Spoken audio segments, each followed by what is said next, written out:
होने वाले सबसे पहले सफल मुस्लिम इन्वेजन या मुस्लिम आक्रमण के बारे में हमने बात की थी। और आप जानते हैं जो कि 712 ईस्वी में हुआ था और किया गया था मोहम्मद बिन कासिम के द्वारा, जो अरब से भारत में आया था। 712 ईस्वी से लेके 714 ईस्वी तक रहा और उसके बाद ये वापस लौट गया।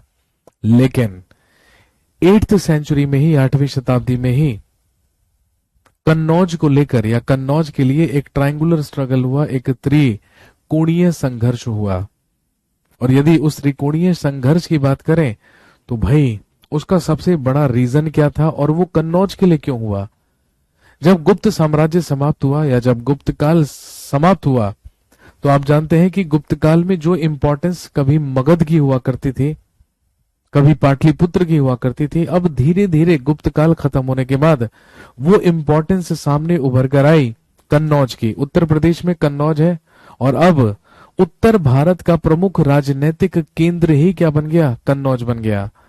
क्यों बन गया? इसके पीछे भी एक रीजन था भाई। हालांकि देखो, गुप्त काल खत्म होने के बाद तो कन्नौज में मौखरी वंश चल रहा था और आपको याद भी है कि मौखरी वंश का ही राजा गृहवर्मन हुआ करता था, जो हर्षवर्धन की बहन राजश्री का पति हुआ करता था।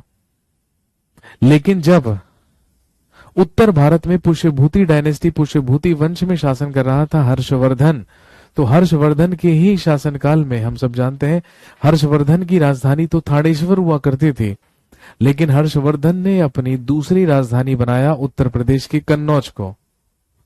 और क्योंकि कन्नौज को बनाया, इसीलिए कन्नौज एक महत्वपूर्ण स्थान या एक महत्वपूर्ण राजनैतिक केंद्र के रूप में उभर कर आया।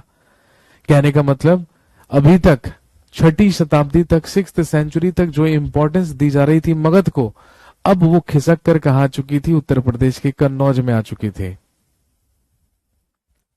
और आप अच्छी तरीके से जानते हैं इसी कन्नौज को लेकर एक त्रिपक्षीय संघर्ष हुआ, एक त्रिकोणात्मक संघर्ष हुआ, जो 3 डायनेस्टीज के बीच में हुआ या 3 राजवंशों के बीच में हुआ। क्योंकि जैसे ही गुप्त साम्राज्य समाप्त हुआ तो विभाजन का काल शुरू हुआ और हमारा देश कई छोटे छोटे राजवंशों में बंटकर रह गया।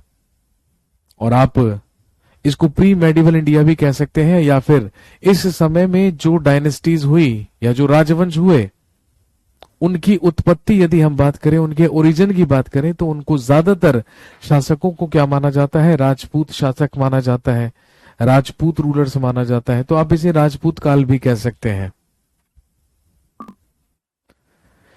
चलिए, तो हम सबसे पहले तो बात करेंगे प्री मेडिवल इंडिया में। लिख लीजिए।